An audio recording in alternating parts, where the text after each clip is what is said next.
bersama dengan di sini kita sudah bersama dengan narasumber kita yang terhormat Bapak Ashfaz Zakub. Apa kabar Pak? Alhamdulillah baik Mbak.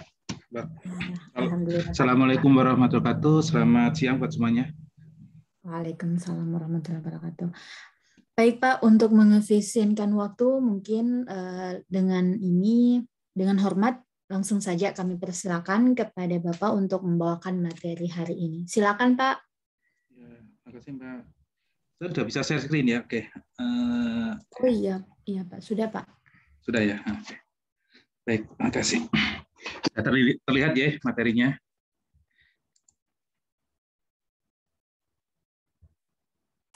Iya Pak, kelihatan Pak. Baik, Assalamualaikum warahmatullahi wabarakatuh. Selamat siang, salam sehat dan bahagia buat kita semua. Baik, hari ini saya mencoba memaparkan materi tentang metode pelaksanaan perbaikan kerusakan struktur pekerjaan jalan. Baik. Ini sedikit CV saya, kurang lebih sama dengan webinar yang bulan kemarin. Baik, kita langsung masuk saja ke materi ya. Jadi di sini sebelum masuk ke apa itu struktur jalan, maksudnya di sini saya hanya fokus ke lapis perkerasan ya. Jadi kalau misal kita bilang struktur jalan tuh banyak sebenarnya kalau misal mau ditaparkan, terutama terkait dengan bangunan pelengkap jalan dan sebagainya ya. Di sini hanya lapis perkerasan. Jadi sebetulnya seperti yang kita tahu bahwa tanah itu biasanya tidak cukup kuat. Jadi tanah asli atau subgrade ya biasanya kita bilangnya subgrade itu terhadap beban roda berulang atau beban repetisi terkait dengan kondisi fatigue ya, kelelahan. Biasanya kalau kita memberikan suatu beban yang berulang kepada material itu akan mengalami yang namanya fatigue atau kelelahan. Jadi untuk itu perlu lapis tambahan yang di antara tanah atau dengan roda atau lapis paling atas atau kita bilang kadang LPA dari badan jalan atau lapis tambahan overlay dan sebagainya. Bahan tambahan itu atau pelapis itu yang disebut dengan lapisan keras, perkerasan atau pavement. Jadi pada awalnya kondisi perkerasan dikelompokkan menjadi dua aja, jadi perkerasan lentur dan perkerasan kaku. Ini zaman saya kuliah dulu tahun 90-an juga sama, adanya fleksibel dan rigid. Tapi dalam perkembangan selanjutnya menunjukkan ada berbagai bentuk perkerasan lain, komposit, dan patakan pacetak, precast pre-stress ini hampir sama karena terkait dengan industri sekarang ya manufacturing ya, istilahnya gitu ya. Jadi untuk beton itu kemudian ada cakar ayam. Sebenarnya teknologi cakar ayam sudah lama digunakan juga untuk perkerasan seperti untuk bandara. Mungkin kalau dulu awal-awalnya cakar ayam untuk fondasi di atas tanah lunak, terus digunakan untuk bandara di Halim pertama kali, dan selanjutnya Cengkareng juga dipakai untuk tanah-tanah yang di daerah rawa-rawa menggunakan konstruksi cakar ayam. Nah, perkerasan lentur ya, jadi di sini saya menunjukkan ada pada dasarnya hanya ada 3 lapis, yaitu lapis permukaan, lapis fondasi, kemudian tanah dasar. Jadi ada 3 aja. Jadi di sini kalau istilah ini saya ambil biasanya Pak, kita kan mengacunya kalau dulu ada istilahnya British Standard ya, tapi sekarang sudah ada Eurocode, tapi kita mengacu ini satunya UK atau United Kingdom, jadi masih British. Jadi kita tidak merefer dari Eurocode, tapi merefer dari masih British, kemudian USA atau biasanya kita ASTO ya kalau tadi jalan dan sebagainya. Di sini istilah-istilahnya hampir sama, saya bilang kalau lapis permukaan ada surfacing course, kemudian kalau di UK surfacing, kemudian ada wearing course, binder, kalau di Inggris itu dia base course. Karena base course ini sini, makanya saya bilang kalau nanti misal kita bekerja dengan pihak luar, kita terutama untuk pekerjaan paket-paket yang dari dana hibah atau mungkin pinjaman dari sebagainya, harus hati-hati karena base cost di sini untuk UK itu di lapis permukaan, tapi untuk dari Amerika itu base cost itu masuk di lapis fondasi. Jadi hati-hati istilahnya aja. Kalau untuk tanah dasarnya sama, dia menggunakan istilah subgrade. Ini gambar tipikal, saya bilang tipikal ya, tipikal aja. Jadi kalau untuk perkerasan kaku, prinsipnya terdiri dari 2 lapis, yaitu untuk konkret slabnya sendiri atau slab betonnya sendiri, kemudian ada sub-base cost di atas subgrade. Jadi kalau misal kita potong, kurang lebih seperti ini, yang di sebelah kiri ini adalah flexible pavement, yang ini adalah rigid pavement. Jadi meskipun rigid pavement ini kan memang sebaiknya untuk lapisan atasnya nanti dikasih aspal. Jadi untuk lapisan ausnya, karena kalau misal seperti kondisi sekarang seperti kita tahu tol Trans Jawa itu, kalau kita dari misal katakanlah dari Jawa Timur ke Jakarta, katakanlah dari mana? Katakanlah dari Malang ke Jakarta gitu ya. Itu kalau misal kita full lewat tol, hati-hati roda bisa sobek karena pengalaman teman terjadian juga. Saya sendiri juga Kalau misal lewat tol terus yang dengan rigid pavement, biasanya saya berhenti tiap kira-kira 100 kilo atau pokoknya paling nggak 1 jam sekali atau 1-2 jam saya berhenti biasanya di rest area. Baik, ini sekitar gambaran tipikal dari potongan perkerasan. Kemudian untuk lapis permukaan, ini yang paling atas ya, LP, sehingga ketika lapis permukaan itu ada struktural dan ada yang non struktural. Yang tadi saya sampaikan untuk misal kita rigid pavement ada aspal, aspal itu fungsinya adalah untuk non struktural, jadi tidak menahan. Jadi kalau tidak menahan beban itu dianggap lapisan non struktural. Fungsinya seperti kedap air, kemudian agar tidak licin, kemudian sebagai lapisan aus. Kalau untuk lapisan struktural, jadi mau tidak mau dia harus memenuhi persyaratan kekuatan, kekokohan, dan stabilitas. Kemudian lapis pondasi atas LPA atau base course atau antara lapisan permukaan dan LPB. Ini prinsipnya sama, jadi kalau perkerasan itu kayak layer-layer ya, jadi lapis-lapis gitu, kemudian saling bekerja sama untuk mendukung beban atau roda atau beban di atasnya. Jadi kalau misal kita kendaraan itu seperti yang kita tahu bebannya hanya ada 2 yaitu vertikal dan horizontal. Kalau horizontalnya itu akibat rem dan sebagainya. Contoh sebagai dari rem. Kemudian ada lapisan pondasi bawah atau subbase course. Ini di antara lapisan pondasi dan tanah dasar subgrade ini untuk distribusi beban roda dan lapisan peresap. Jadi tetap boleh meresap ya air, namanya air itu bisa meresap tapi tidak terlalu banyak. Kemudian mencegah masuknya tanah dasar ke lapis pondasi, kemudian lapis pertama dan pembentukan perkerasan dan sebagainya. Kemudian subgrade atau tanah asli ya, tapi tanah asli ini belum tentu kita nganggap subgrade itu tanah asli tanpa treatment sama sekali ya, karena kadang dalam suatu pekerjaan jalan kita juga perlu istilahnya pemadatan atau mungkin perbaikan karakteristik tanah mungkin dengan kapur atau dengan semen atau mungkin kita bisa gali kemudian kita timbun dengan dipadatkan dengan tanah yang karakteristiknya lebih baik ya. Tapi di sini saya tidak sering menggunakan timbunan pilihan ya, karena kalau timbunan pilihan itu kadang debatable, jadi masih kadang ini timbunan pilihan tuh karakternya seperti apa, lebih baik langsung disebutkan aja klasifikasinya kelas A atau kelas B saja, jadi properti tanahnya bisa kita cek. Tapi kalau timbunan pilihan guyonannya ya pilihannya kontraktor atau pilihannya pengawas atau pilihannya user seperti itu.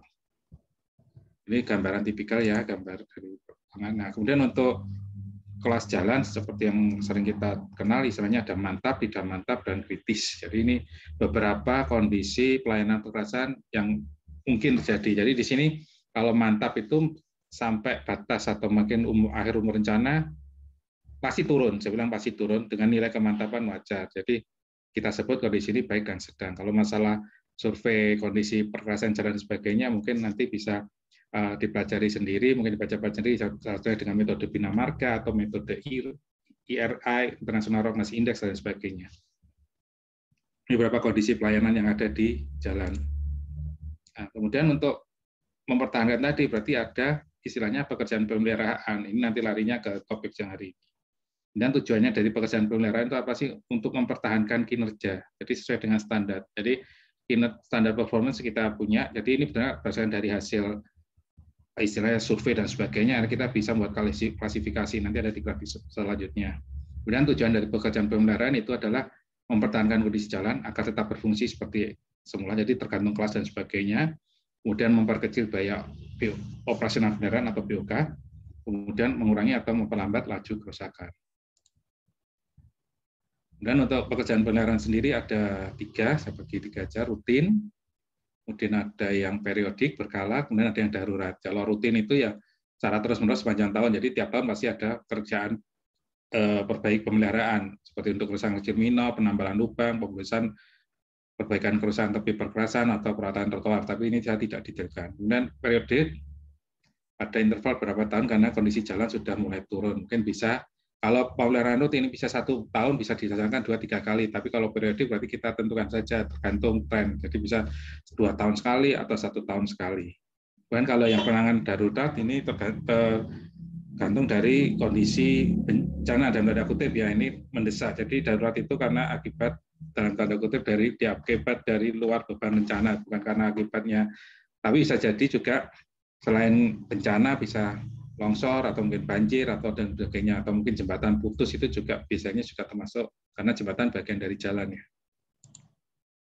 Nah, ini konsep pemeliharaan. Jadi kalau misal kita buat suatu grafik gampangannya antara kondisi dan umur. Jadi ini sebenarnya berlaku untuk semuanya ya, termasuk kita juga, manusia juga kalau tanpa konsep pemeliharaan yang baik, kalau tanpa pemeliharaan akhirnya cepat. Jadi umur kita juga akan lebih pendek. Tapi kalau dengan pemeliharaan paling tidak memang secara performance kita tidak bisa semakin tua terus kekuatannya semakin bertambah, enggak, tapi makin menurun, tapi paling tidak masih di atas batas minimum. Jadi ini yang kita istilahkan dengan kinerja standar, performance standar. Ya. Jadi standar performance itu di sini yang garis putus-putus. Ini batas minimum. Jadi kita bisa lihat bahwa dengan pemeliharaan kita bisa memperpanjang umur dari suatu perkerasan. Ini contoh, saya bilang hubungan antara kondisi umur dan jenis penanganan. Saya bilang penanganan ini gambar seperti ini. Jadi di sini kebetulan skalanya pakai itu ya, pakai IRI, jadi International Reference Index (IRI). Jadi di sini ada 4,5 sampai 8, 8 sampai 12, dan di atas 12. Jadi kerusak berat dan sebagainya. Ini sebenarnya kalau yang sudah berkecimpung di transport tahulah ya, caranya itu menghitung kerusakan jalan meter per kilometer ini satuannya. Jadi 4,5 meter jalan yang rusak dari dan seterusnya. Ini kira-kira ya, ini range-nya seperti ini. Kemudian batas masa pelayanan seperti ini. Jadi kita bisa lihat. Kalau posisinya masih kurang dari 4,5 itu masih namanya pemeliharaan rutin. Jadi rutin kita lakukan, naik lagi, turun lagi, kita naik. Tapi yang garis kurva yang putus-putus ini, yang cursor ini, itu adalah jika dengan adanya itu tidak mampu lagi. Nah, jadi batas masa pelayanan itu yang garis putus-putus ini. Jadi tetap kita nggak bisa terus kita rawat, ibaratnya kayak mobil itu, kalau misalnya ini dalam satu kali ini per 5 tahun kita upgrade, 5 tahun upgrade, tapi setelah 15 tahun kita upgrade pun percuma. Jadi harus kita tingkatkan ini dengan jenis perkerasan yang berbeda, mungkin ya seperti itu ya. Jadi bisa naik lagi peningkatan jalan. Jadi misal katakanlah dari kelas 2 jadi kelas 1 dan seterusnya. Ini lintasan ideal, bisa dilihat kemudian batas kritis. Jadi tanpa program peningkatan jalan, makanya kadang ada program itu bisa saja dalam tahun itu berjalan, tahun depannya tidak, karena apalagi dengan kondisi seperti sekarang ada istilah refocusing anggaran dan sebagainya.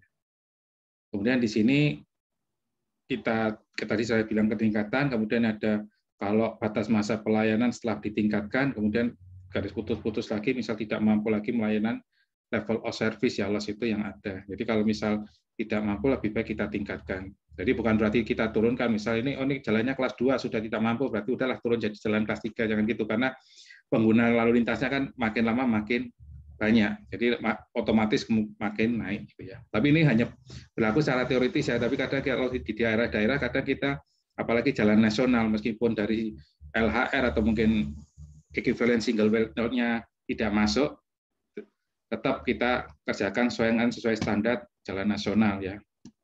Kemudian di sana keterangan ada P0, kemudian ada PT, ini adalah dari awal, jadi setelah BAST 1 PHO. Ini kan juga disebutkan jalan nilai PO dan PT tergantung pada klasifikasi jalan nasional, provinsi, ataupun kabupaten kota, dan lalu lintas harian rata-rata. Nah, ini kerusakan jalan, yaitu masuk ke materi yang sekarang. Sorry, bentar.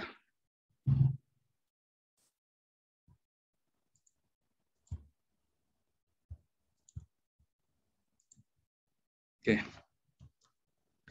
Yang pertama ini kerusakan jalan, kerusakan jalan. Jadi kerusakan seperti yang tadi, karena kerusakan itu bisa bersifat struktur atau kerusakan fungsional. Jadi di sini kalau struktur, istilah strukturnya failure, jadi kerusakan pada jalan ini ada salah ketik ya, tidak mampu lagi menahan beban yang bekerja di atasnya. Kemudian kerusakan fungsional, jadi jalannya terganggu fungsinya jalan dalam melayani lalu lintas pengguna jalan, bisa jalannya jadi kecepatannya berkurang dan sebagainya. Ini adalah contoh gambarnya. Kemudian jenis kerusakan itu bisa deformasi, jadi seperti alur, riting, songkol 16, kemudian ada retak, dan juga bisa saja hanya rusak permukaan, surface defect. Ini yang berapa yang sering terjadi adalah yang pertama retak buaya. Jadi ada retak seperti sarang laba-laba, ini akibat tanah dasar yang lunak, akibat pengaruh air, kemudian binder aspal sudah kehilangan daya lekat, jadi akibat kondisi panas permukaan yang tinggi maupun akibat oksidasi ya, oksigen. Jadi sebetulnya air itu tidak hanya bersifat cair, tapi juga bisa bersifat gas, karena oksigen itu ada juga di udara bebas, jadi O2 tadi. Kemudian kerusakan yang timbul tadi, kalau dibiarkan itu bisa bersambung panjang. Jadi misalnya sama sih kalau kita ada kerusakan kecil tapi kita biarkan lama-kelamaan juga akan menjadi semakin melebar atau makin besar dan sebagainya. Malah nanti biaya perawatannya lebih mahal atau perbaikannya. Kemudian bisa sedini mungkin dengan tambahan material yang kedap air. Sebenarnya aspal itu material yang kedap air sebetulnya, tapi kadang karena air juga jadi musuhnya, sebelum aspal itu benar-benar, istilahnya kalau di beton sih mengering, kalau aspal mungkin padat dengan sempurna, jadi tak ada semacam rongga-rongga atau pori-pori yang jadi air bisa masuk. Kemudian bisa juga dilakukan dengan lapis ulang, overlay. Kemudian ini ada, tapi bukan berarti terus kalau aspalnya banyak pasti lebih bagus, enggak juga, karena kalau aspalnya banyak juga ini juga bisa jadi masalah, misalnya bleeding ya. Jadi sama ini kalau di beton juga ada istilah bleeding juga kalau semuanya terlalu banyak. Nah ini akhirnya apa? Aspal ini jadi bagian yang terlemah, jadi lunak, jadi ya memang elastis dan sebagainya, dan kadang ini bisa dilihat dari posisi permukaan jadi lunak karena aspal itu sebenarnya sifatnya lunak, dibanding lunaknya aja tetap tidak selunak kayak agar-agar enggak, tapi lunak, kemudian mengkilat, basah, dan kadang menempel di ban mobil. Kemudian bisa menyebabkan, saya sendiri juga pakai istilah yang ada di Bina Marga, bulking, yang mengganggu kecepatan kendaraan, istilahnya kayak gelombang-gelombang dan sebagainya ya. Kemudian menempel di ban mobil, dan akhirnya membuat permukaan aspal itu terkelupas dan juga dapat licin, dapat menyebabkan slip dan sebagainya. Kemudian perbaikan bisa dilakukan dengan memanaskan permukaan. Jadi makanya kadang lihat kok ada perbaikan tanah menggunakan semprotan kayak api itu ya untuk memanaskan dan sebagainya. Ini mohon maaf saya videonya saya matikan ya biar agak lag. Nah, kemudian di sini ditabur material halus atau pasir atau dihanguskan sekalian kemudian digaruk dengan cold mill. Jadi ini prosedurnya tidak saya bahas di sini detail. Jadi paling tidak punya gambaran.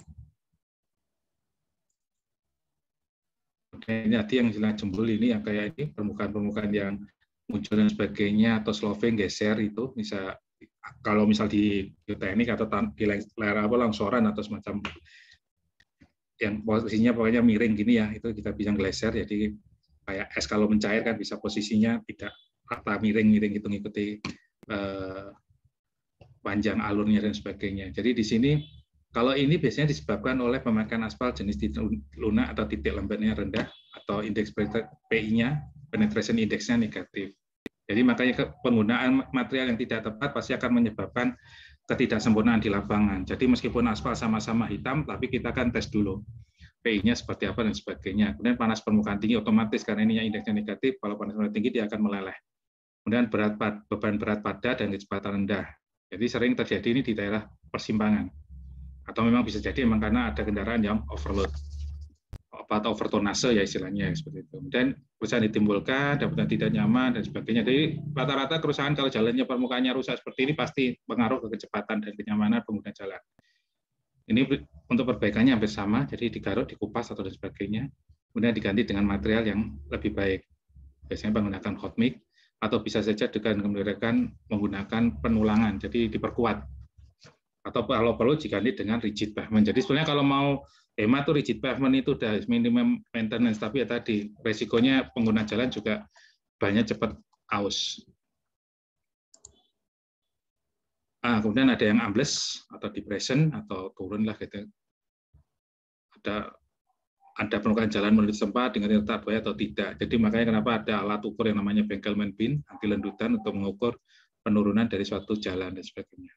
Kalau ini biasanya disebabkan adanya infiltrasi air atau memang daya dukung perkerasannya rendah, jadi pemadatan dan sebagainya yang kurang. Makanya kenapa kalau kita dalam pekerjaan tanah itu ada istilah CBR nilai sekian, atau mungkin nanti setelah dilaksanakan pekerjaan kita tes dengan Sencon contohnya untuk mengetahui tingkat kepadatan dari dibandingkan dengan hasil laboratorium.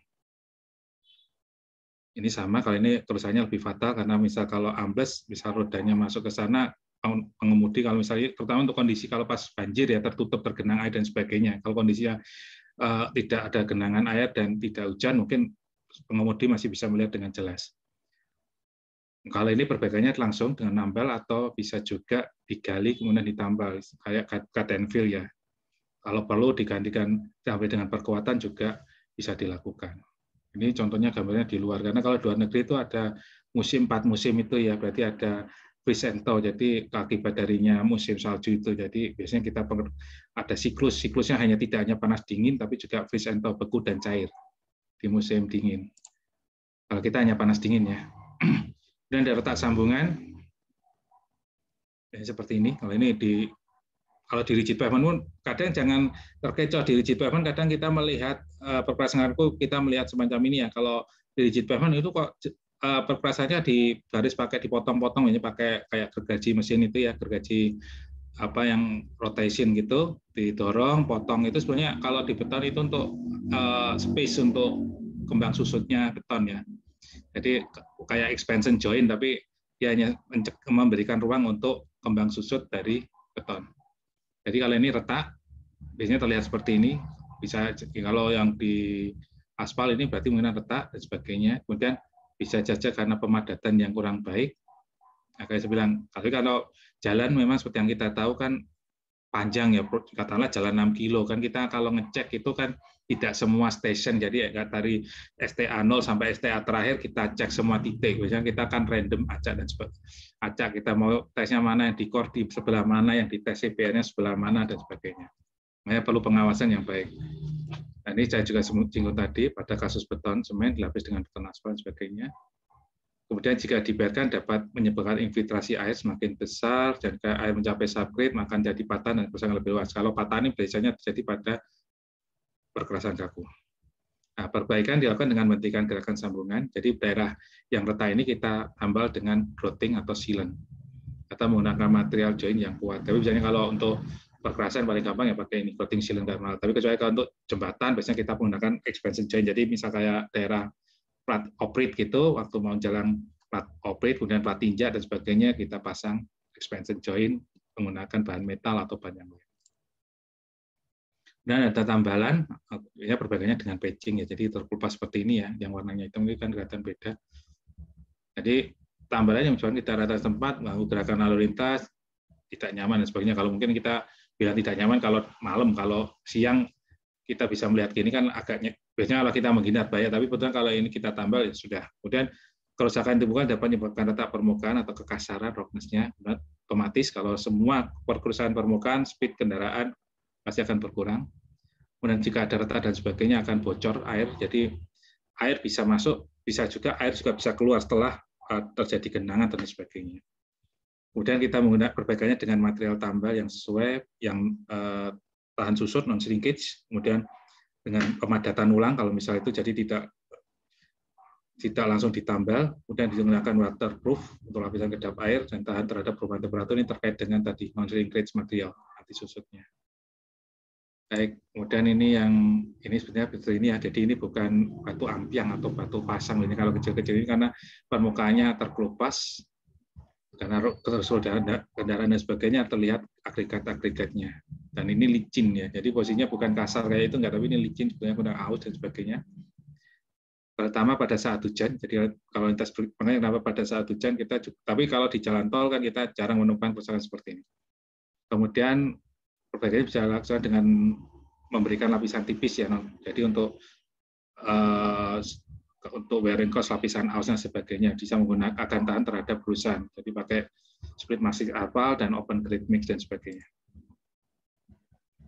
Kalau ini terburai, jadi sering kita kalau lewat perkerasan jalan yang baru ya, baru diperbaikan dan sebagainya, biasanya kan akhirnya di bawah mobil kita bunyi berisik itu, biasanya itu karena agregatnya masih belum nempel melekat sempurna dengan aspal, akhirnya bisa lepas dan nempel di bawah mobil kita. Jadi karena daya lengket binder aspalnya. Kemudian bukan jalan kasar, beluban dan bocor air otomatis ini juga dibiarkan sama, akibatnya akan area kerusakan makin luas dan infiltrasi air semakin keras. Perbaikannya dilakukan dengan penutupan. Jadi kebanyakan untuk perbaikan yang bersifat surface itu kita perbaikannya hanya dengan penambalan dan sebagainya, lapis ulang dan sebagainya. Kalau ini alur atau routing, ini akibat bahan lalu lintas besar, biasanya daerah-daerah sini ya. Jadi kalau misal kayak di daerah Pantura dulu waktu masih pakai rigid pavement itu sebelum rigid pavement itu banyak alur-alur seperti bentuk ini, terutama kalau yang naik motor yang bahaya. Kalau naik mobil sih nggak masalah, rodanya 4. Tapi kalau motor di sini biasanya kayak nyaman. Kalau turun satu mau naik bisa jatuh sendiri. Jadi di sini terutama untuk pengendara roda 2 harus hati-hati. Kemudian di sini kerusakannya ditimbulkan, terutama ini ya, kecepatan tinggi juga, kemudian pada saat musim hujan dan sebagainya, ada retak, maka air akan masuk ke subgrade, tanah asli, dan sebagainya. Kemudian perbaikan dengan lapis ulang, pakai adonan hot mix, PI-nya positif, titik lembek, dan sebagainya, dan gradasi super pave. Ini saya tulis super pavement, asphalt pavement. Ya, tapi sebenarnya dengan yang pokoknya kalau materialnya kita butuhkan dengan standar atau kriteria spek yang tinggi, otomatis harganya juga tinggi ya. Sementara ini seperti itu. Jadi solusinya memang lagi-lagi tergantung dari biaya juga. Nah, kalau ini yang biasanya terjadi pada plat atau rigid pavement ya. Jadi platnya terangkat dan sebagainya. Ini karena pergerakan slab beton dari bisa ke atas atau ke bawah, tergantung ya. Jadi tergantung dari bidangnya, panjang benar dan sebagainya. Kalau di sini ke atas, kemungkinan di segmen yang sebelah sana yang tidak terfoto dia akan turun. Ya. Ini sebenarnya karena terjadi tadi ruang muai susutnya pada sambungan antar plat itu kurang. Dan ini juga otomatis bahaya juga, terutama kalau kalau seperti di Trans Jawa ya mungkin saya ngasih contohnya di Jawa itu jalan tol yang Paspro itu Pasuruan Probolinggo itu tetap meskipun dia rigid pavement dan sebagainya ada beberapa ruas yang bahaya gini naik patah-patah gini. Jadi kalau jalan malam itu kayak naik kuda nanti loncat-loncat seperti kalau tidak hafal yang mana yang jalannya sebagainya. Kalau siang sih mungkin kita bisa berhati-hati. Kerusakannya sama, terutama ini karena tadi air masuk ke subgrade. Air kalau masuk ke subgrade otomatis kondisi tabletnya juga akan jenuh dan akan berubah perilakunya, yaitu menyebabkan kegagalan dan kerusakan pada sistem plat. Jadi platnya bisa patah dan sebagainya. Perbaikannya bisa dilakukan dengan pergantian secara parsial ataupun dengan keseluruhan plat atau perbaikan tanah dasar. Ya, jadi intinya ini platnya kita angkat, kemudian kita pasang lagi atau mungkin kita cor ulang, tergantung dari kondisi atau mungkin dari hasil evaluasi. Nah ini juga sama, ini biasanya terjadi pada daerah sudut-sudut sambungan dan sebagainya, plat betonnya juga sering juga. Karena ini bagian ini termasuk bagian terlemah juga, daerah ujung-ujung ini patah. Jadi sama kalau misalnya nanti patah dan sebagainya, nanti berakhirnya ke lain-lain, terutama untuk air masuk tadi, pumping dan sebagainya, karena air masuk pumping kan otomatis nanti banyak juga akan berperilaku yang berbeda. Penyelesaiannya bisa juga dengan menggunakan material sealant. Tapi jika terlalu besar, maka harus dibongkar dan diganti dengan yang baru, nggak terlalu besar ya. Kalau misal nggak pun, bisa saja kita kayak pekerjaan di plat-plat seperti biasa, kita tambahin besi, warmes atau apapun, kemudian kita cor ulang untuk bagian-bagian sini. Kita pelik untuk yang perkerasan kaku, treatmentnya hampir sama dengan untuk pekerjaan beton di bangunan. Nah ini patahan faulting, jadi bisa dilihat seperti ini, bisa naik turun. Jadi seolah-olah di sini banyak apa ya kayak pita kejut ya, kalau misalnya kalau ini banyak polisi tidur atau apapun namanya seperti ini. Jadi kalau ini biasanya terjadi pada sambungan tanpa dowel. Ini sama kerusakan ditimbulkan selain nggak enak dilihat juga akibatnya bisa mengganggu kelancaran lalu lintas. Ini jika beda tingginya kurang dari 4 mili bisa digerinda, jadi bisa dihaluskan dan sebagainya. Intinya mengurangi hentakan pada kendaraan jika dilewati, biar lebih nyaman. Jadi kita bisa gerinda kalau kurang dari 4 mili. Tapi kalau 4 mili itu ya kalau jalan ya nggak terlihat kalau 4 mili, cuma setengah. Ini teoritisnya seperti itu. Kalau 5 cm itu kalau kita bicara 4 mili itu nggak sampai 1 cm. 1 cm itu ya selewat aja tuh ya. Ini atau mungkin saya salah ketik 4 cm ya mungkin ya. Nanti saya coba cek lagi ya. Nah ini yang mungkin ini daerah favorit. Jadi kalau misal kayak di tol itu biasanya orang lewat bahu jalan untuk mengurangi biar bisa terus, tapi sebenarnya tidak diperbolehkan. Soalnya bahu jalan itu untuk kondisi darurat.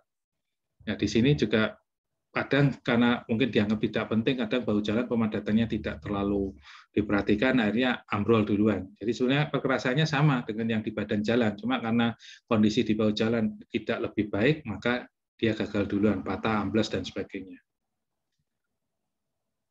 Tapi ini kalau dibiarkan ya lama-lama bisa, kalau misalnya di sebelah kiri ini yang ada gate rail-nya ini, kemungkinan besar ini kalau ada gate rail ini, biasanya di bawah ini adalah daerah-daerah yang lebih rendah. Elevasinya lebih rendah, bisa jurang dan sebagainya, bisa juga nanti akan mengakibatkan kegagalan di daerah lereng, bisa longsor atau mungkin bisa ambrol dan sebagainya. Malah nanti perbaikannya lebih mahal karena harus ada perkuatan tepi, hasilnya pergerakan sisi samping jalan. Jadi ini bisa diperbaiki dengan kemiringan ini untuk fungsinya untuk itu apa untuk drainase ya. Jadi kemiringan bawah jalan itu agar air hujan tidak menggenang terlalu lama dan sebagainya. Tapi tetap kalau kita kerjakan, kita juga ada penggalian dan pemadatan kembali. Maka saya bilang, sebisa mungkin kerusakan seperti ini kita hindari kalau yang bersifat atau mungkin yang terjadi di subis ke bawah. Nah, kalau masih di LPA atas itu masih gampang, mudah dilakukan dan biayanya relatif lebih murah. Ini sama saluran samping, makanya ini fungsinya dari saluran samping suatu struktur jalan itu ini. Tadi saya bilang ada longsor dan sebagainya. Di sini juga terlihat ada penyempitan, atau mungkin kalau lihatnya dari sana berarti perluasan penambahan saluran ya, karena kebetulan saya masang seperti ini, jadi di sana ada terjadi penyempitan saluran. Kemudian sama ini juga perbaikannya kemiringan bahu jalan dan penimbunan atau penggalian setelah pemadatan kembali. Jadi ini beberapa contoh kerusakan dan itu yang ada di perkerasan jalan. Pekerjaan, saya bilang ini kemudian pekerjaan jalan dan sebagainya. Mungkin itu saja yang bisa saya sampaikan. Terima kasih. Saya kembalikan ke moderator.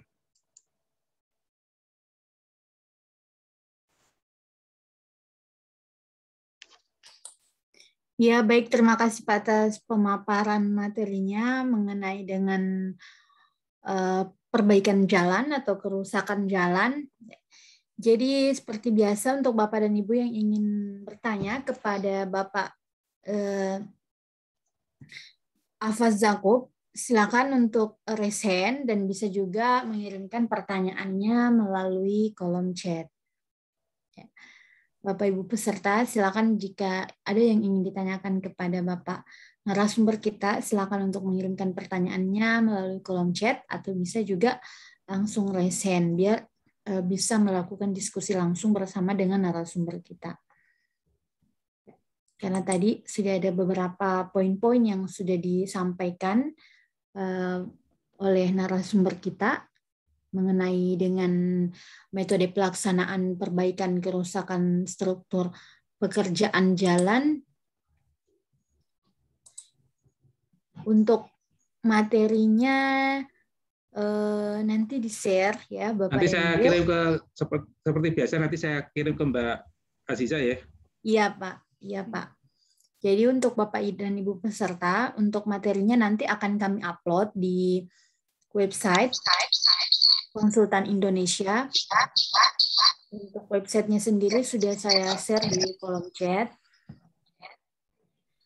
Tadi sudah disampaikan beberapa poin-poin penting pada pemaparan materi narasumber kita, yaitu ada lapis perkerasan, ada pelayanan perkerasan, ada pekerjaan pemeliharaan, ada tentang kerusakan jalan, ini materi inti, dan ada metode perbaikan.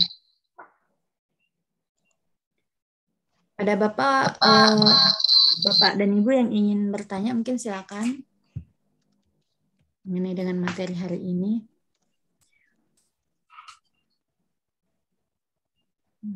Mbak bisa minta.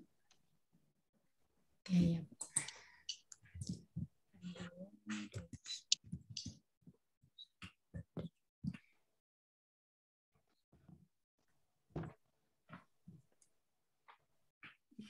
Mungkin sudah cukup jelas itu. Pemain di jalan semua ini, udah hobi jalan-jalan soalnya. Oh iya Pak, karena materinya mungkin juga tadi Ya. sudah cukup jelas dan mungkin atau sangat saya mudah share di sini. Nanti ya? share sama saya saja Pak materinya. Oh ya, oke. Ya, oke. Ya Pak, nanti kami share kepada peserta setelah semua materi selesai pada periode 9. Jadi Bapak dan Ibu ya mungkin yang belum melakukan registrasi dan ingin mendapatkan sertifikat dan materi ataupun rekor materi setiap pertemuan, bisa melakukan registrasi pada website CV Konsultan Indonesia atau https://konsultanindonesia.id. Untuk linknya sendiri sudah kami share di kolom chat. Setelah melakukan registrasi, Bapak dan Ibu akan memperoleh sertifikat materi dan record materinya. Baik, Bapak dan Ibu, kalau tidak ada pertanyaan. Ada Mbak Ija. Oh iya, silakan. Silakan Pak Cecep. Ya. Saya ini belum pernah sih, sebetulnya saya belum banyak tahu tentang masalah pengaspalan, Pak. Jadi kalau saya tanya secara umum, kalau terkait perbedaan antara pengaspalan yang dengan menggunakan betonisasi dan menggunakan aspal biasa itu dalam konteks kualitas itu mana yang lebih unggul, Pak? Apakah memang setiap kondisi daerah itu akan berbeda atau memang bagaimana, Pak? Mungkin itu saja, Pak. Makasih, Pak. Iya, baik. Terima kasih, Pak. Ini pertanyaannya, Pak, mengenai dengan perbedaan antara pengaspalan ketika menggunakan betonisasi dan tadi aspal yang biasa dari sisi kualitasnya mungkin. Ya, langsung dijawab aja, Mbak ya. Oke, baik. Kalau misal ditanya ya antara perkerasan kaku dengan perkerasan lentur, kalau misal ditanya dengan rupiah yang sama, mungkin tidak bisa dibandingkan, Pak, karena perkerasan kaku itu pasti lebih mahal per kilonya dibanding untuk investasi awal ya. Makanya kenapa jalan tol itu banyak menggunakan perkerasan kaku, karena kalau apapun kondisi tanahnya udah berarti seolah-olah kayak plat di atas plat bangunan ditaruh di atas tanah lunak. Jadi artinya tanah apapun dia perilakunya ini jadi elastis. Makanya kalau misal ditanya untuk jangka panjang perkerasan kaku lebih bagus. Tapi kalau misal ditanya sesuai dengan karakteristik tadi Pak juga mengkaitkan dengan kondisi daerah masing-masing kan mungkin akan berbeda. Misal contoh katakanlah yang sekarang banyak dipakai itu kan aspal dari Buton. Misal di daerah Buton sendiri maka saya menggunakan perkerasan kaku, padahal aspal Buton sama PU itu dipakai diwajibkan untuk beberapa ruas jalan nasional di seluruh Indonesia. Jadi benar tergantung dari karakteristik daerah masing-masing. Kalau misal seperti daerah yang saya tahu kayak Indonesia Timur dan sebagainya, atau kayak di Kupang atau mungkin di mana kualitas agregatnya tidak begitu bagus, ya mau tidak mau harus pakai aspal atau dan sebagainya. Jadi kalau misal di sana beton sudah dilakukan, mungkin bisa juga perkerasan kaku. Apalagi nanti kalau industri precast pracetak itu sudah mulai banyak, bisa jadi kita akan lebih banyak menggunakan perkerasan kaku. Karena sementara ini perkerasan kaku banyak digunakan untuk proyek jalan tol. Ya, kalau jalan nasional biasanya masih menggunakan perkerasan lentur. Tapi dari sisi tanahnya, ya Pak, tambahan mungkin Pak, dari sisi tanahnya sendiri itu tidak ada perbedaan ya, bisa digunakan di mana saja untuk aspal kaku ya Pak, beton gitu ya Pak ya. Oh, kalau beton iya, beton bisa karena subgrade itu kan tergantung. Tapi kalau subgrade-nya katakanlah jelek diperbaiki dan sebagainya ternyata masih jelek ya lebih baik pakai kaku Pak. Karena untuk perbaikan tanah itu juga kadang membutuhkan biaya lebih mahal Pak. Metodenya kan ada metode yang perbaikan tanah, ada metode pemadatan dan sebagainya. Bapak mungkin nanti bisa mencari literatur yang lain. Tapi yang jelas pekerjaan tanah itu bukan murah. Makanya saya bilang kadang kalau ada orang bilang bersama-sama jalannya kok yang di sana per kilonya sekian, yang sini kok per kilonya berbeda, lebih murah dan sebagainya. Itu karena subgrade-nya tadi, Pak. Kalau untuk lapisan permukaan atasnya, iya sama, ya. Monggo. Oke, makasih Pak. Ya, silakan Pak Cecep. Iya, jadi kurang lebih seperti itu ya Pak Cecep mengenai dengan kualitas pengaspalan menggunakan perkerasan kaku lebih bagus, namun kembali lagi pada bagaimana karakteristik daerah masing-masing apa yang dibutuhkan. Ya, selanjutnya Pak Alex Irawan, silakan Pak. Oke, makasih Bu. Jadi ini Pak Yakub, saya mau bertanya nih Pak Yakub. Jadi kondisi jalan tuh kayaknya tuh Pak gimana setiap kali di patching gitu, dibongkar, nanti dia berlubang lagi Pak, kayak semacam berair gitu. Jadi sudah ada 3 kali dibuka aspalnya, terus kita patching, hancur terus Pak. Jadi kita apa yang sebaiknya kita lakukan gitu Pak untuk pekerjaan di lokasi tersebut gitu Pak. Itu aja.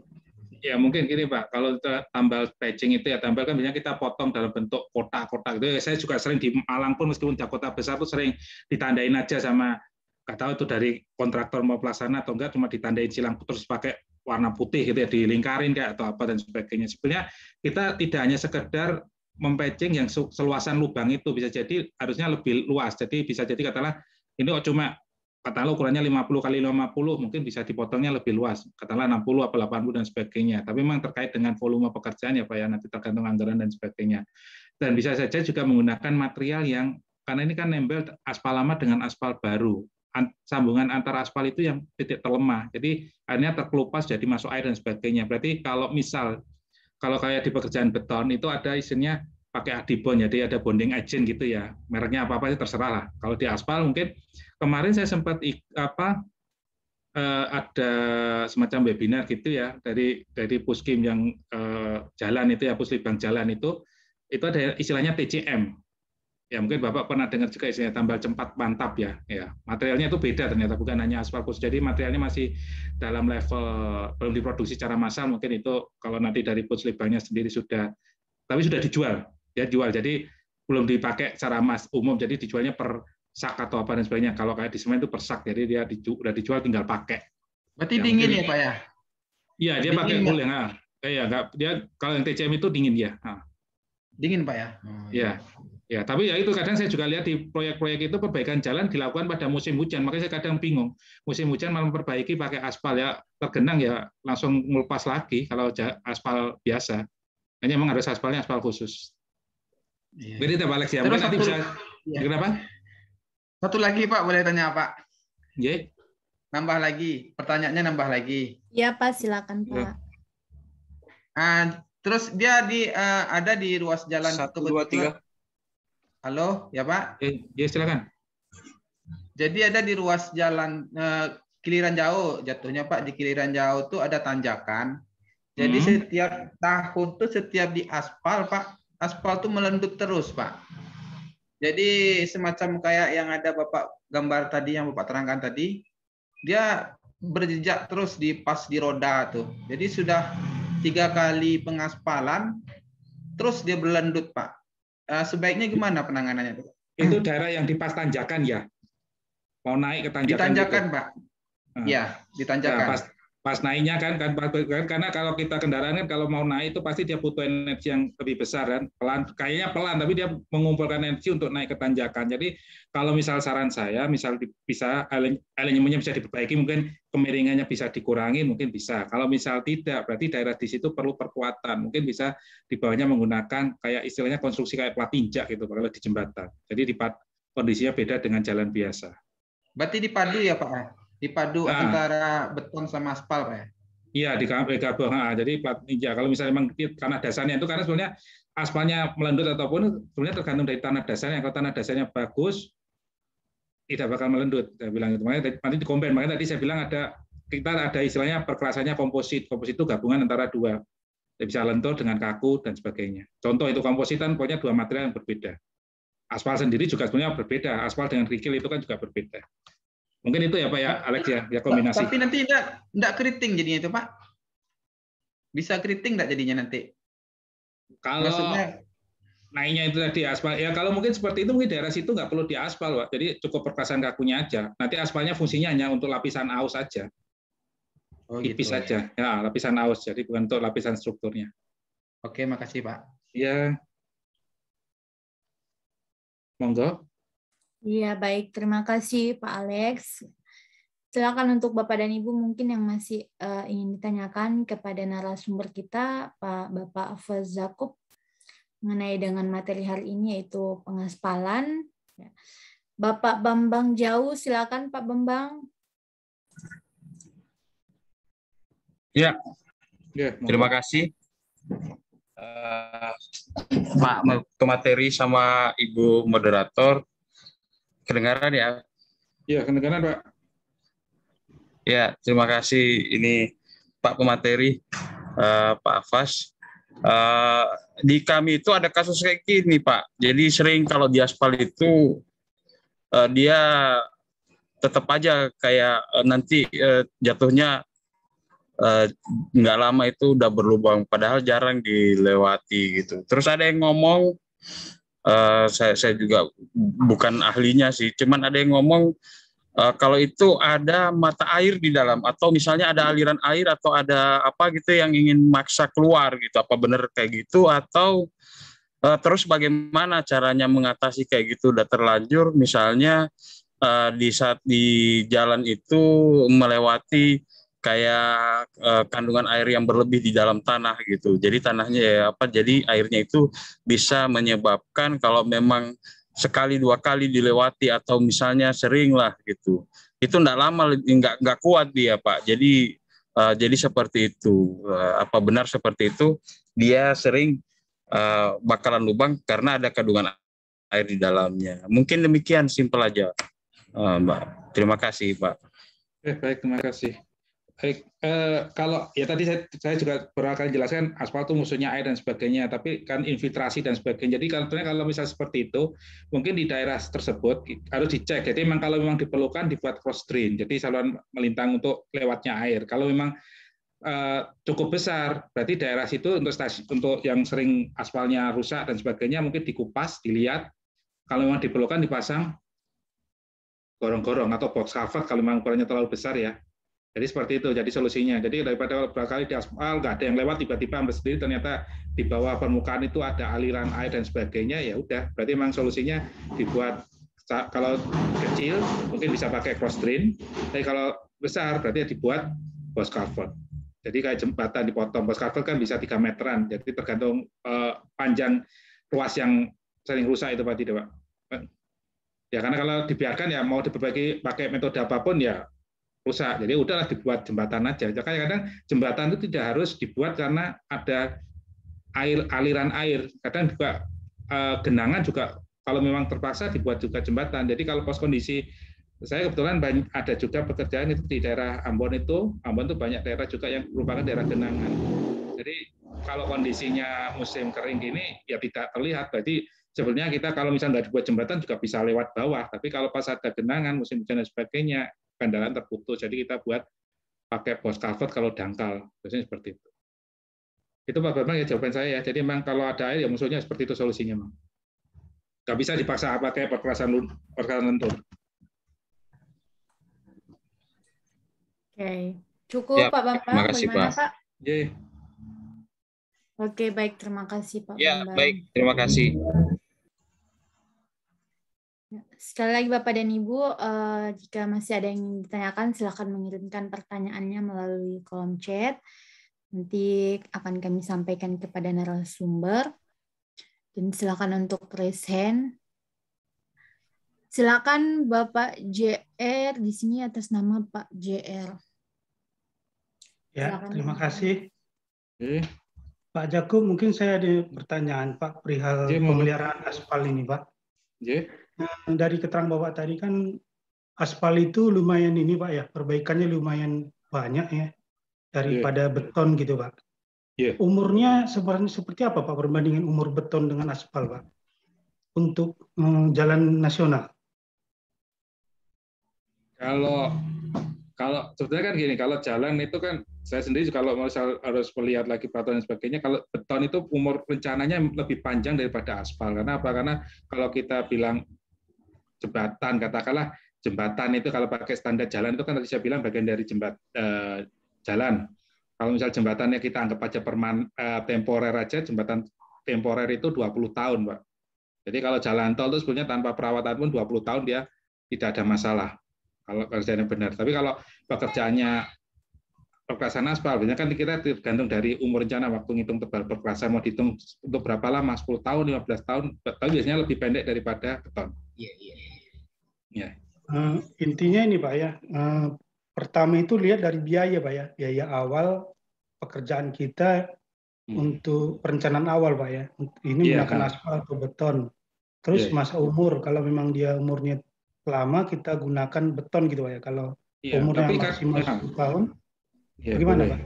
Ya tapi kadang gini Pak, kadang kita ada semacam dilema, terutama kadang di daerah-daerah kan juga untuk kinerja dari kedinasan Pak ya. Jadi kadang dulu saya pernah ada teman gitu, dia bilang penelitian, sebenarnya aspal itu udah ada yang awet gitu.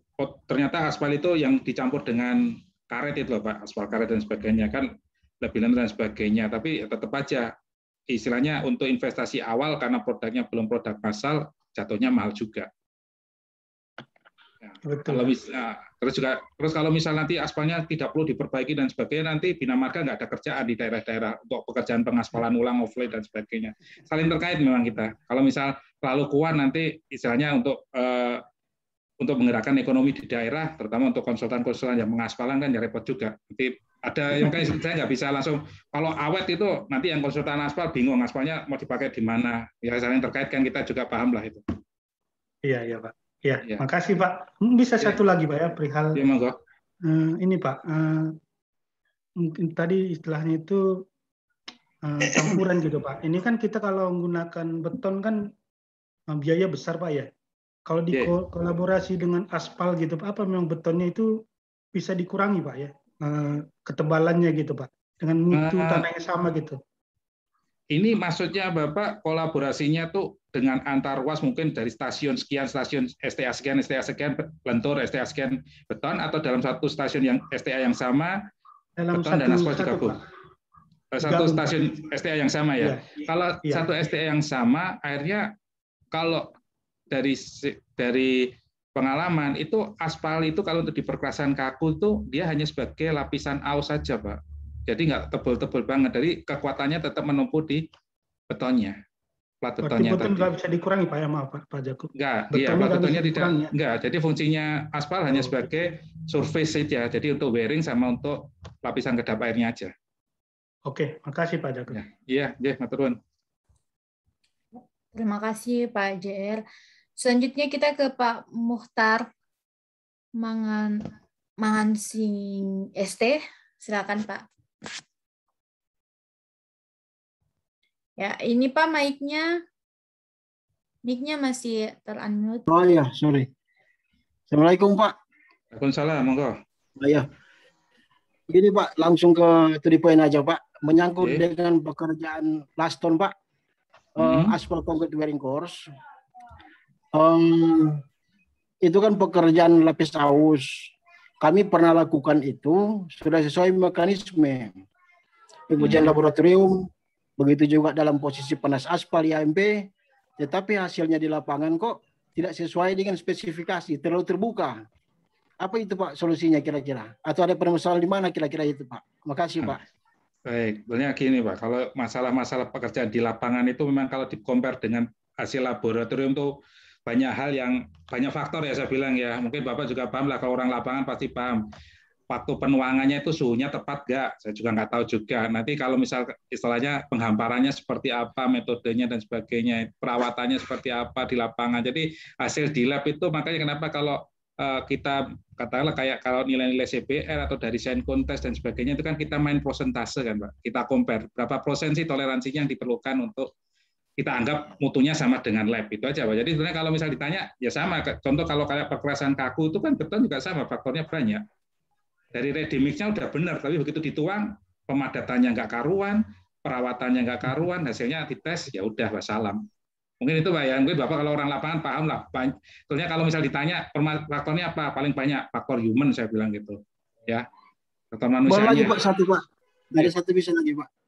Mohon pencerahan ini Pak.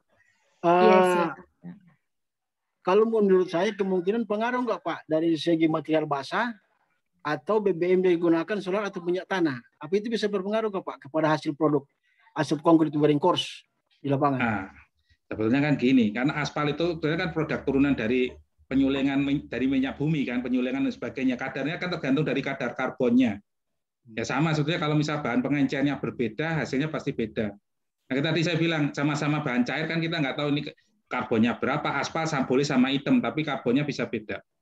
Itu ya Pak Muhtar ya? Iya, makasih Pak. Makasih banyak ya. Assalamualaikum. Iya, waalaikumsalam. Terima kasih juga Pak Muhtar. Selanjutnya Pak, kita ke pertanyaan yang ada di kolom chat. Ini pertanyaan dari Bapak Rizal Pora ST.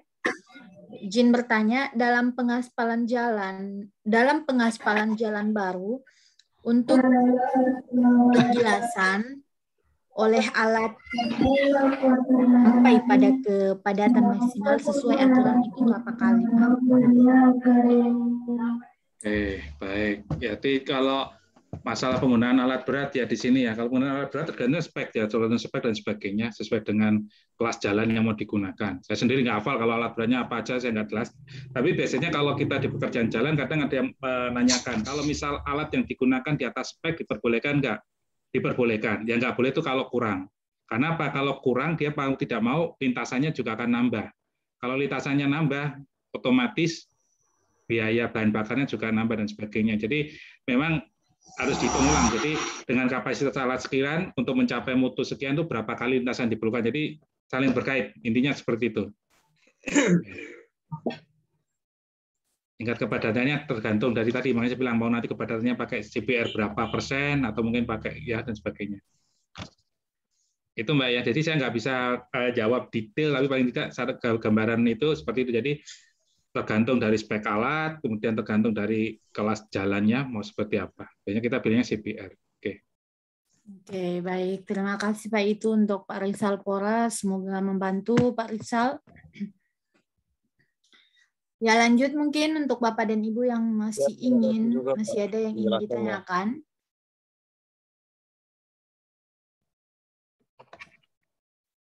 Halo ya. Pak, mau nanya lagi Pak Zakub.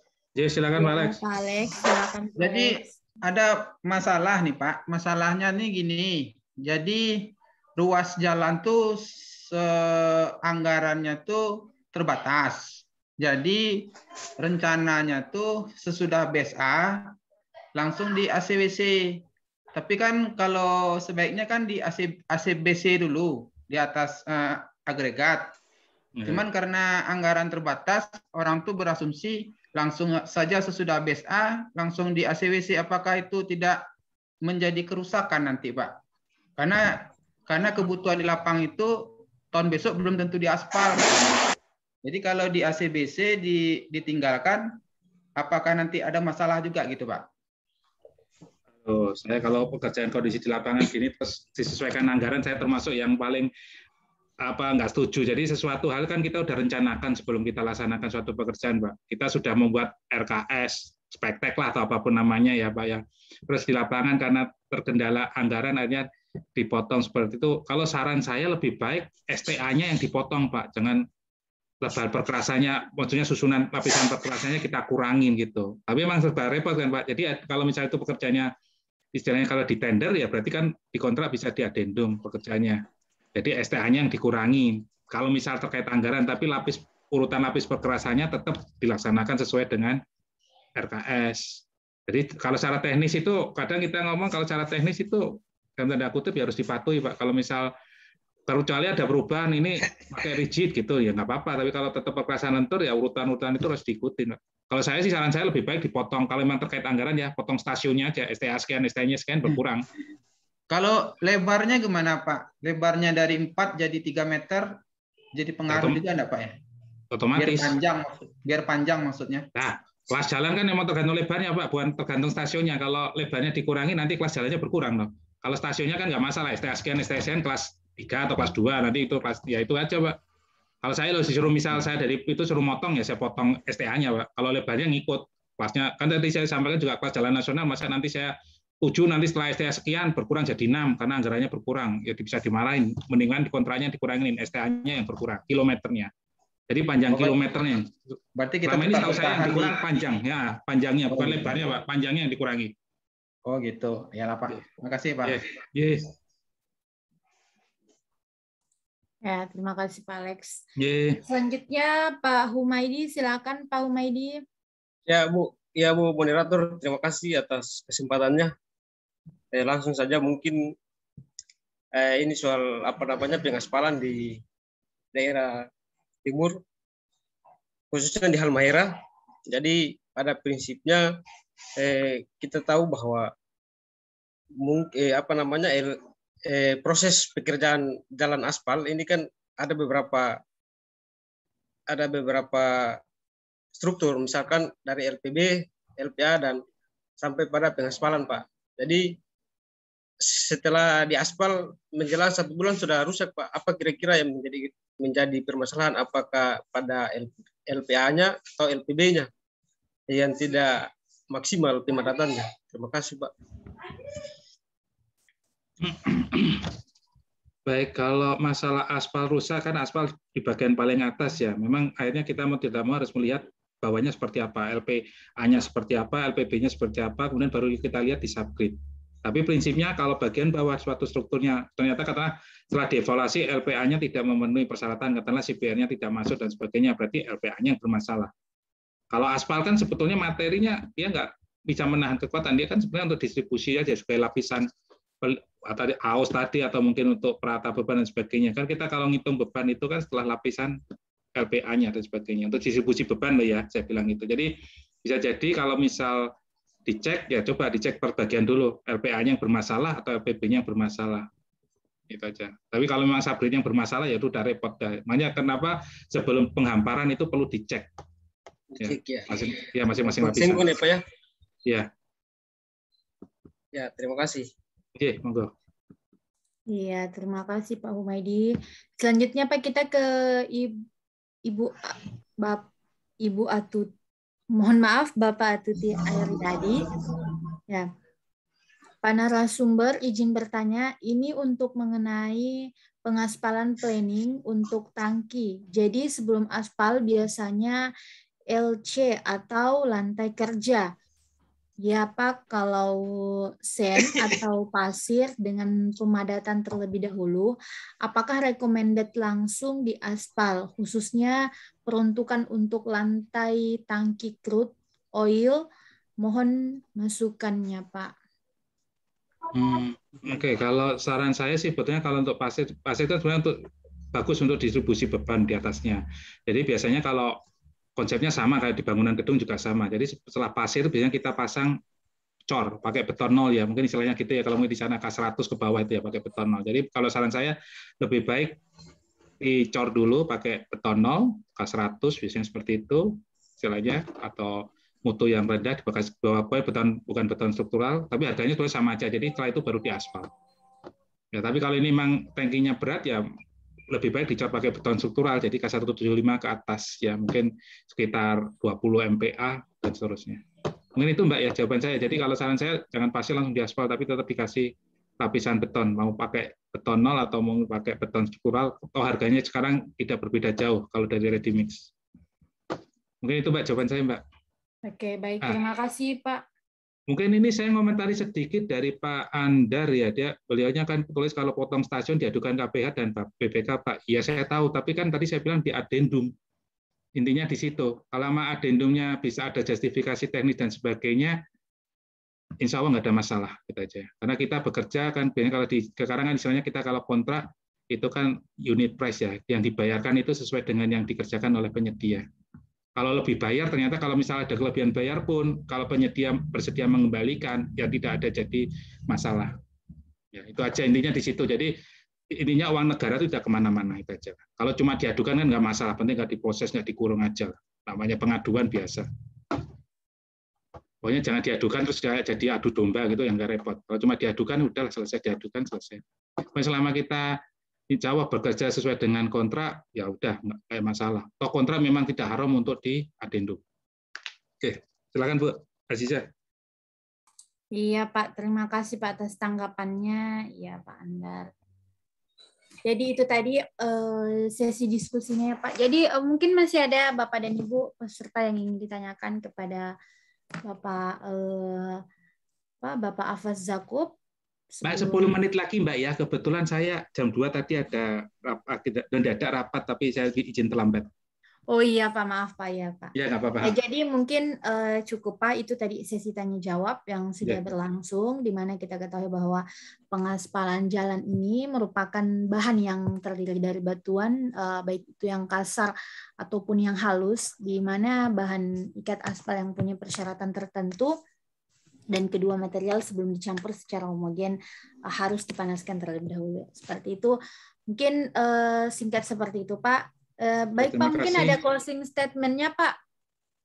Baik, terima kasih, Mbak. Untuk closing statement-nya tentunya nggak panjang-panjang. Intinya gini, pokoknya kalau kita bekerja, sekali saya bilang itulah, bekerja diniatin ibadah, pokoknya kerja sesuai dengan apa yang dikontrakkan, udah spektek dan sebagainya. Saya sebetulnya bukan penyedia juga enggak, tapi sekarang ini banyak berkecimpung, dan kebetulan juga ini beberapa saat ini banyak dampingin juga, bukan cuma di kampus, juga di luar juga, kebanyakan juga di rumah sakit, kebetulan banyak rumah sakit, tapi untuk pekerjaan jalan dan sebagainya bukan hal yang asing, karena di kampus juga ada kadang pekerjaan pengaspalan dan sebagainya.